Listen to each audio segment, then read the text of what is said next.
My wife and her best friend accused me of having an affair and then got angry when I didn't actually have one. My wife, 29F, and I, 31M, had a baby last December. It was a traumatic birth, and my wife developed postpartum depression. Although she initially planned to return to work after the birth, she has been struggling enough that we decided to wait until our daughter was a year old and then reassess. She has been attending therapy weekly. With my wife at home full-time, I've had to work increased hours.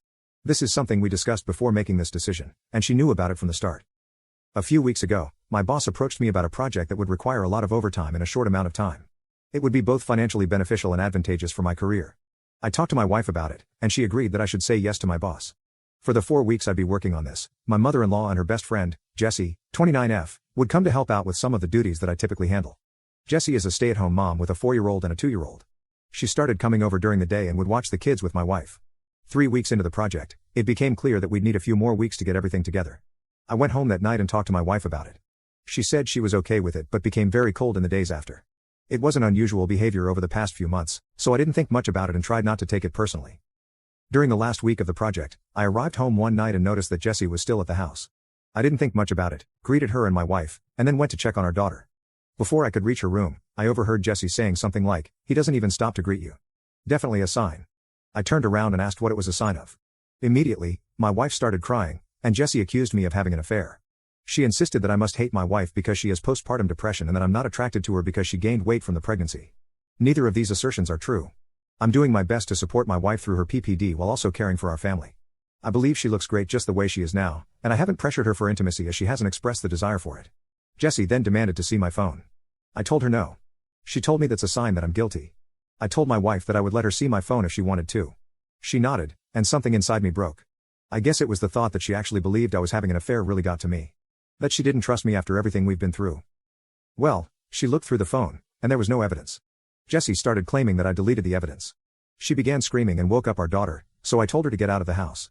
Eventually, she left, and I went to calm our daughter since my wife was still on the couch crying. When my daughter was asleep again, I sat down with my wife and tried to talk to her about what's been happening. She told me that she's been worried ever since I started working all the overtime.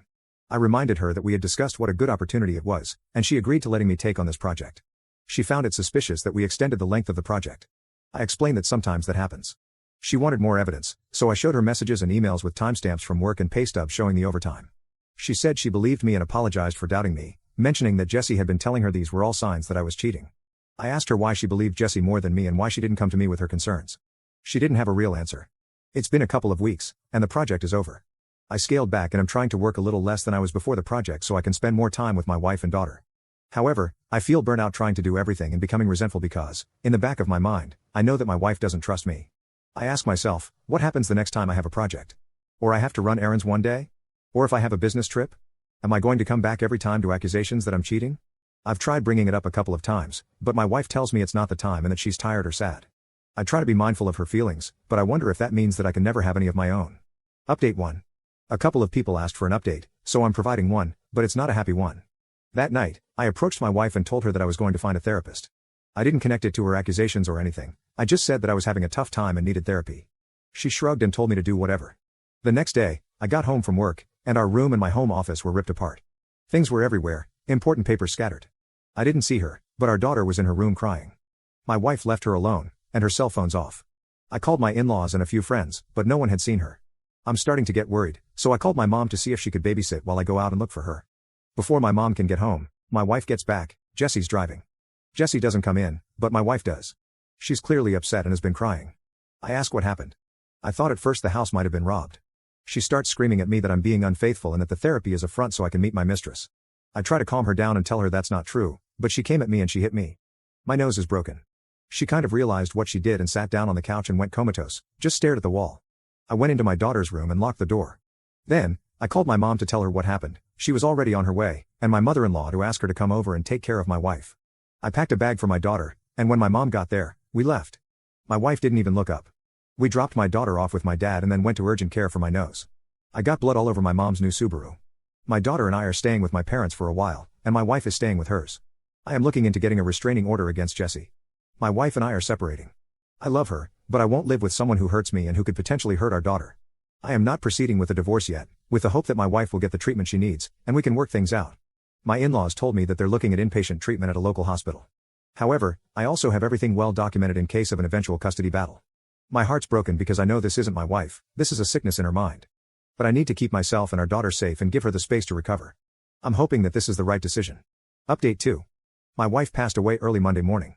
Convinced by her friend Jessie that I was having an affair, which I did not have, she had a mental breakdown, resulting in my taking our infant daughter and staying with my parents for a while.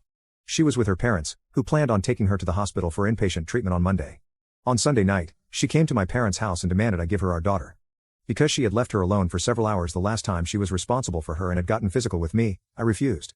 I offered to let her come in and spend time with her while my parents and I were present, but she didn't want to come in and insisted on taking our daughter with her. She was upset but left eventually. A few hours later, she drove her parents' car into a tree and deleted herself. The friend, Jessie, came to see my daughter and me yesterday. After some tears, she told me that she was planning to speak at my wife's funeral. She had already cleared it with my in-laws but was letting me know as a courtesy. I told her she would not be speaking at the funeral. We fought, and she left after telling me that I was an idiot and not the only person who loved my wife. I talked to my in-laws, who were adamant that Jessie be allowed to speak. She and my wife knew each other since they were kids, and my in-laws are close to her. We're all very fragile right now, and I fear that pushing this further would hurt my relationship with my in-laws, which I don't want. Still, the thought of seeing Jessie up there at my wife's funeral makes me feel sick. I don't think I can stand to listen to her, knowing that she took joy in my wife's deteriorating mental health and picked her up, leaving my daughter home alone. That being said, I don't trust myself to make the best decisions right now. My mind's clouded by grief, guilt, and fear. My parents are split on what to do, and I don't have the energy to reach out to my friends. So, I'm coming here again to ask for your advice. Thank you.